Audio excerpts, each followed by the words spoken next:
नमस्कार दोस्तों, आपका स्वागत है हमारे YouTube channel teaching exam overload में। दोस्तों, आज के सेशन के अंतर्गत आपकी जो सीटेट दिसंबर 2023 की क्लासेस चल रही हैं उसके अंतर्गत आज आपकी CDP की नेक्स्ट क्लास है, जिसके अंतर्गत आज हमारा टॉपिक है लर्निंग डिसेबिलिटीज़ या फिर अधिगम अक्षमता। तो आज का हमारा टॉपिक क्या है? अधिगम अक्षमता या अधिगम विकार जो होते हैं विभिन्न प्रकार के, आज हम उसको पढ़ेंगे। तो चलिए फिर सेशन को शुरू करने से पहले हमारी एक रिक्वेस्ट है कि हमारे चैनल को लाइक करें, सब्सक्राइब करें तथा ज़्यादा से ज़्यादा शेयर करें। चलिए फिर बिना किसी देरी के शुरू करते हैं। अधिगम अक्षमता होती क्या है? सीखने की क्षमता या योग्यता में कमी को अधिगम अक्षमता कहते हैं। तो जो हमारी सीखने की क्षमता होती है या फिर सीखने की योग्यता होती है, हम किसी चीज़ को कैसे सीख रहे हैं, उसमें अगर कमी हो जाती है तो इसे क्या कहते हैं? अधिगम अक्षमता कहते हैं। यह एक चार अवस्था है। चार अवस्था क्या होती है? चार अवस्था यह होती है मतलब जो लगातार बदलती रहे उसे चार अवस्था कहते हैं। तो यह अधिगम अक्षमता होती है। किसी समय पे किसी एक समय पे ज़्यादा हो सकती है, आपको पढ़ने में ज़्यादा दिक्कत आ सकती है, अधिगम करने में कभी कम हो सकती है। तो चार अवस्था यही होती है कि कोई फिक्स पॉइंट एक समय पे एक नहीं होता, कभी बढ़ भी सकती है क्षमता, कभी कम भी हो सकती है। तो यह एक चार अवस्था है। हमारा पहला विकार है डिसलेक्सिया। हमारा पहला विकार कौन सा है? डिसलेक्सिया। इसमें क्या होता है? पढ़ने से संबंधित कठिनाई होती है। इसमें क्या होता है? पढ़ने से संबंधित कठिनाई होती है। चलिए देख लेते हैं चित्र में कैसा दिखा रहा है। चित्र में देखिए बच्चा बुक खोल के बैठा है लेकिन उसे पढ़ने में परेशानी हो रही है। वह अपना हाथ सर पे रख के बैठा है तो उसे पढ़ने में समस्या हो रही है। तो इसको ट्रिक कैसे, आप इसकी ट्रिक क्या है? आप इसमें देखिए डिसलेक्सिया में एक शब्द लक्ष्य आ रहा है ना, लक्ष्य आ रहा है, लेक्स, उसको लेक्स को लक्ष्य आप पढ़ सकते हैं। अब लक्ष्य को कैसे पढ़ने से संबंधित करेंगे?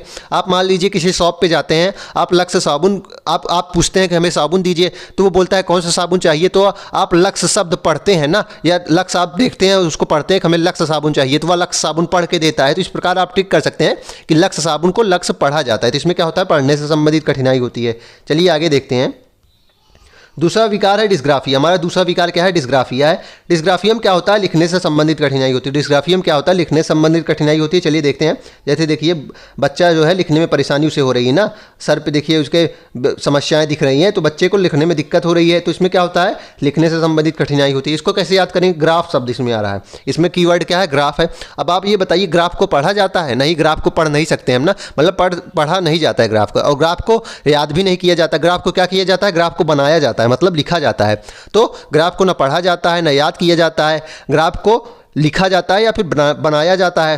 तो इससे हम ट्रिक कर सकते हैं, ग्राफ को लिखा जाता है और लिखने से संबंधित कठिनाई डिस्ग्राफिया हो जाएगी। चलिए आगे देखते हैं। अगला विकार है डिस्कैल्कुलिया। अगला विकार क्या है? डिस्कैल्कुलिया। इसमें क्या होता है? गणितीय गणना से संबंधित समस्या होती है। गणितीय गणना से संबंधित समस्या होती है। इसका फिगर चलिए देख लेते हैं। पहले फिगर देखिए, बच्चे को मैथ्स के कुछ प्रॉब्लम दिए गए हैं फ्रैक्शंस के, लेकिन बच्चा अपना जो अब परेशान दिख रहा है ना, बच्चा देखिए परेशान दिख रहा है। तो इसमें क्या है? बच्चे को गणना करने में दिक्कत हो रही है। अब इसको कैसे याद करेंगे आप? इसमें देखिए कैलकुलिया शब्द आ रहा है। कैलकुलिया मतलब क्या होता है? कैलकुलेट करना ना। कैलकुलिया मतलब कैलकुलेट करना, और कैलकुलेट मतलब क्या होता है? गणना करना। तो इसका अर्थ ही पता चल जा रहा है। तो गणना से संबंधित समस्या डिस्कैल्कुलिया कहलाती है। चलिए आगे देखते हैं। अगला है डिस्मॉर्फिया। डिस्मॉर्फिया क्या होता है? भ्रम वाली स्मृति होती है। इसमें बच्चा भ्रम में रहता है। अब इसको कैसे याद करेंगे? पहली बात तो मॉर्फ शब्द का अर्थ क्या होता है? मॉर्फ शब्द मॉर्फिन से बना है। मॉर्फिन एक उत्तेजक पदार्थ होता है जो भ्रम पैदा करता है। मॉर्फिन क्या होता है?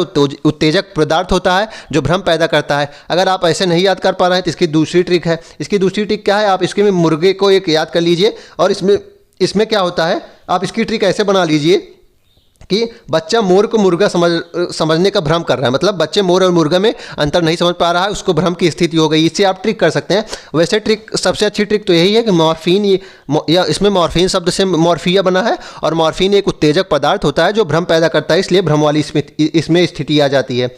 अब अगला विकार हम देखते हैं। अगला विकार है हमारा डिस्फेसिया। डिस्फेसिया क्या होता है? बोलने से संबंधित विकार होता है। डिस्फेसिया क्या होता है? बोलने से संबंधित विकार होता है। देखिए इसमें बच्चा बोलने से संबंधित विकार दिख रहा है ना, बोलने में असमर्थ है। चलिए देखें आगे। इसमें डिस्फेजियम क्या होता है? कि बच्चा बोलने से संबंधित विकार होता है। अब इसको कैसे ट्रिक से याद करेंगे? ट्रिक से अगर आपको बताऊं तो इसमें देखिए फेसिया में फर्स्ट शब्द बन रहा है ना। फर्स्ट शब्द का मतलब क्या हो जाएगा? बोलने में फंसता है। फर्स्ट से फेस बन रहा है डिस्फेसिया। फेसिया में फर्स्ट, अगर PHAS पढ़िए फर्स्ट, तो बच्चा फंसता है बोलने में। तो इससे आप ट्रिक कर सकते हैं। बोलने से संबंधित समस्या होती है, बच्चा बोलने में फंसता है, जिससे डिस्फेसिया हो जाएगा, डिस्फेसिया हो जाएगा। इस प्रकार आप इसको ट्रिक कर सकते हैं। इसी प्रकार से कीवर्ड बना के याद किया जाता है। अगला है हमारा डिस्प्रैक्सिया। अगला क्या है? डिस्प्रैक्सिया है। इसमें क्या होता है? शारीरिक कौशल से संबंधित विकार होता है। शारीरिक कौशल से संबंधित विकार मतलब हाथ व आंख में समन्वय नहीं रख पाता है बच्चा, जैसे कि पेंसिल नहीं पकड़ पाएगा तो क्या हो जाएगा? शारीरिक कौशल से ही संबंधित विकार होता है ना। तो इसमें प्रश्न बनता है कि कोई कक्षा 5 का बच्चा है, कोई कक्षा 3 का बच्चा है, वह कुछ लिखने में असमर्थ है, मतलब वह पेंसिल पकड़ने में असमर्थ है, उसकी पेंसिल वह जब वो पेंसिल पकड़ता है उसके हाथ कांपते हैं, तो उसे किस प्रकार का विकार है? तो उसे डिस्प्रैक्सिया, क्योंकि शारीरिक कौशल से संबंधित विकार है। जैसे कि इसमें फिगर देख लीजिए कि ये बच्चे फुटबॉल खेल रहे हैं, लेकिन ये कह रही है, ये जो बच्ची है कि why is kicking a ball so hard for me, मतलब एक बॉल को किक करना मेरे लिए क्यों हार्ड है? क्योंकि उसके हाथ व आँख या फिर अन्य जो शारीरिक पार्ट है उसमें समन्वय नहीं बैठ रहा है ना, शारीरिक कौशल संबंधित विकार है, इसलिए उसे डिस्प्रैक्सिया है। आगे देखते हैं, अगला है डिस्थीमिया। हमारा अगला विकार क्या है? डिस्थीमिया। इसमें क्या होता है? तनाव से संबंधित होता है या तनाव से संबंधित होता है। डिस्थीमिया जो होता है डिप्रेसिव मूड इसमें होता है, किसी का भी, बच्चे बड़े किसी का भी हो सकता है। इसमें क्या होता है? तनाव से संबंधित होता है, डिप्रेशन से संबंधित होता है। इसको कैसे याद करेंगे? इसमें देखिए THEM है, इसको हम थम पढ़ सकते हैं, इसको हम थम पढ़ सकते हैं ना। तो जब आपको तनाव होता है तो आपकी ज़िंदगी थमी थमी सी लग जाती है ना। अगर किसी को तनाव होता है तो वह उसके मस्तिष्क काम नहीं करता, मस्तिष्क लगभग रुक सा ही जाता है, उसको थम ही जाता है। तो आप इसके थम से याद कर सकते हैं, तनाव से संबंधित। जब आप थम जाते हैं, कब? जब आपको तनाव हो जाता है तो आपकी जीवन थम जाती है, जीवन रुक जाता है। इससे आप ट्रिक से याद कर सकते हैं। अगर वैसे याद कर ले रहे हैं तो बहुत अच्छी बात है, लेकिन ट्रिक से बता दे रहा हूँ, कुछ बच्चे ट्रिक से भी याद कर सकते हैं। आगे देखते हैं, आगे है ADHD। ADHD क्या होता है? Attention deficit hyper active disorder. ADHD का पहली बात तो फुल फॉर्म ही पूछ लेता है, बहुत इंपॉर्टेंट है, attention deficit hyper active disorder. इसमें क्या, इसका हिंदी क्या होता है? अतिक्रियाशीलता विकृति। इसका हिंदी क्या होता है? अतिक्रियाशीलता विकृति। इसमें क्या होता है? बच्चे में एकाग्रता की कमी होती है। अति चंचल बच्चे जो होते हैं उनके अंदर ADHD होता है, एकाग्रता की कमी होती है, मतलब बच्चा एक चीज़ पर ध्यान केंद्रित नहीं कर पाता। एक सेकंड के लिए यहाँ केंद्रित, मतलब क्लास में क्लास कर रहा है, एक समय पे एक जगह ध्यान केंद्रित कर रहा है, उसके बाद कहीं बाहर की चीज़ें सोचने लगेगा, फिर क्लास में आएगा, फिर खाने के ऊपर सोचने लगेगा। ऐसे ऐसे उसका एक जगह पे ध्यान केंद्रित नहीं कर पाता है, इसे ही ADHD कहते हैं। और बच्चे बहुत हाइपर एक्टिव होते हैं। इसमें देख लीजिए, इस ADHD का फुल फॉर्म देख लीजिए, attention deficit hyper active disorder. आगे देखते हैं, आगे है ऑटिज्म। ऑटिज्म का हिंदी क्या होता है? स्वाधीनता या फिर आत्मकेंद्रिता। ऑटिज्म होता क्या है? बच्चा भाषा के माध्यम से अभिव्यक्त करने में असमर्थ होता है। ऑटिज्म में क्या होता है? बच्चा भाषा के माध्यम से अभिव्यक्त करने में असमर्थ होता है, मतलब बच्चा खुद में ही लीन रहता है। स्वलीन का मतलब, स्व मतलब खुद होता है, और लीन मतलब लीन होता है, मतलब मग्न रहता है, तो वह खुद में ही मग्न रहता है। सामाजिक संबंध बनाने में असमर्थ हो जाता है। वह खुद से बातें करेगा, खुद से ही संबंधित अपने आप सारे लगभग खुद में ही रहना चाहता है। वह दोहराव, रिपीटिटिव और बार बार किए जाने वाले व्यवहार ऑटिज्म कहलाता है। इसमें दोहराव वाले कार्य किए जाते हैं कि मान लीजिए किसी का सर कोई हिलाता है, कोई नाक बार बार टच करता है ना, कोई हाथ को बार बार हिलाता रहता है, तो ये क्या है? दोहराव वाले रिपीटिटिव वाले कार्य हैं, और यह ऑटिज्म कहलाता है। इसमें क्या होता है? इस दिव्यांगता में सामाजिक संचार अथवा सोशल कम्युनिकेशन में चुनौती का कारण बनता है। तो इसमें क्या है? सोशल कम्युनिकेशन अर्थात सामाजिक संबंध बनाने में असमर्थता आ जाती है। आगे देखते हैं, आगे है हमारा RPWD एक्ट। RPWD act 2016। चलिए देखते हैं, RPWD एक्ट 1995 के स्थान पर PWD एक्ट 2016 आया। पब्लिक वेलफेयर डिपार्टमेंट, PWD का फुल फॉर्म होता है public welfare department. PWD act 2016 में आया था 1995 एक्ट की जगह पे। इसमें क्या हुआ? PWD एक्ट 2016 में RPWD एक्ट 1995 में मौजूदा विकलांगता के 7 प्रकारों को बढ़ाकर 21 प्रकार के विकलांगता हो गई थी।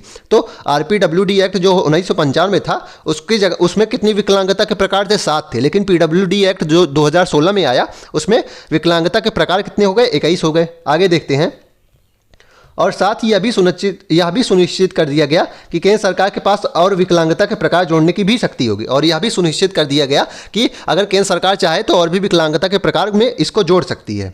तो ये था PWD एक्ट 2016, इसमें विकलांगता के प्रकार 7 से बढ़ाकर 21 कर दिए गए थे।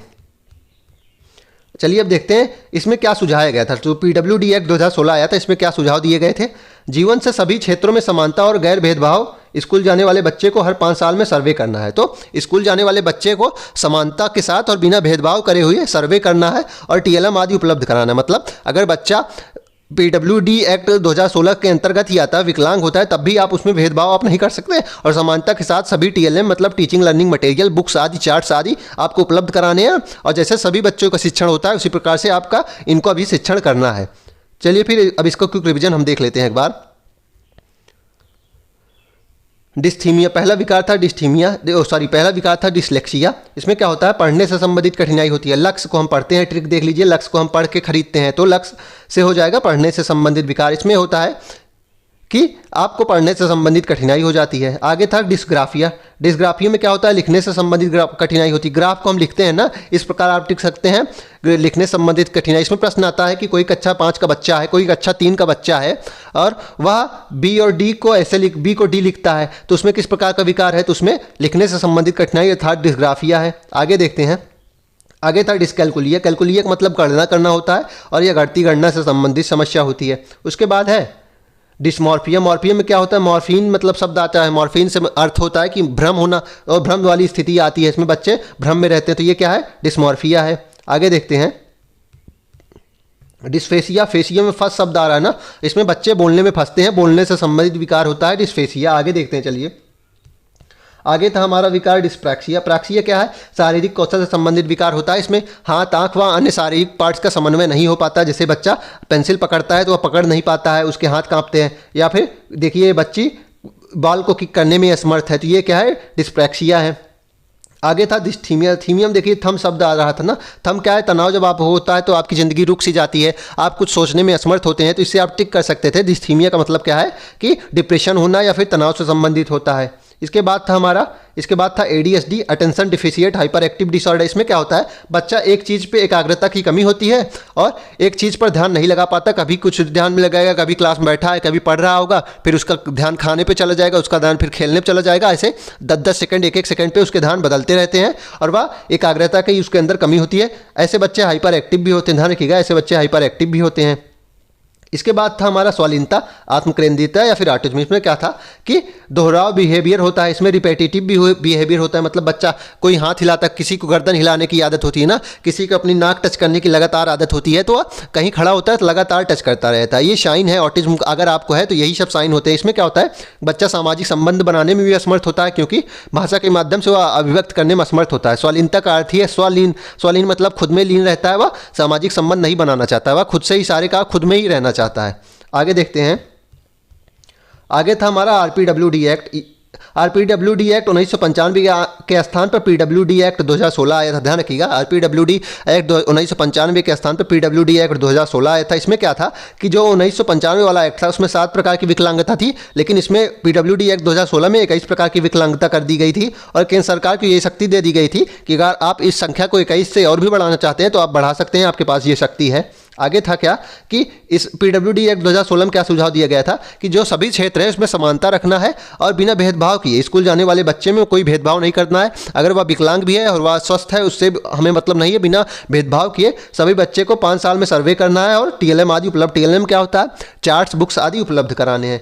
कुछ और कभी कभी जो पूछ सकते हैं, कुछ और जो देखिए जो विकार हैं उसको एक बार ऐसे बोल दे रहा हूँ, आप लिख लीजिए। अफेसिया एक होता है, अफेसिया इसको लिख लीजिए, AFASIA। अफेसिया क्या होता है, सुनने में दिक्कत होती है, आप निर्देशों को पालन करने में असमर्थ होते हैं। अफेसिया लिख लीजिएगा, सुनने में दिक्कत होती है और निर्देशों को पालन करने में आप असमर्थ होते हैं। बाकी यही एक था जो नहीं लिखवाया गया था, इसमें अफेसिया सुनने में दिक्कत होती है। चलिए इसी के साथ आज के सेशन को हम समाप्त करते हैं। आशा करता हूं कि आपको ये सेशन पसंद आया होगा। अगर आप इस तरह के अन्य सेशन को भी देखना चाहते हैं तो हमारे यूट्यूब चैनल को लाइक करें, सब्सक्राइब करें तथा ज़्यादा से ज़्यादा शेयर करें। साथ ही अगर आप इसकी PDF प्राप्त करना चाहते हैं तो हमारे टेलीग्राम चैनल का लिंक डिस्क्रिप्शन बॉक्स में है, आप उससे ज्वाइन हो जाइए, आपको सारी PDF वहीं मिलेंगी। चलिए फिर, धन्यवाद।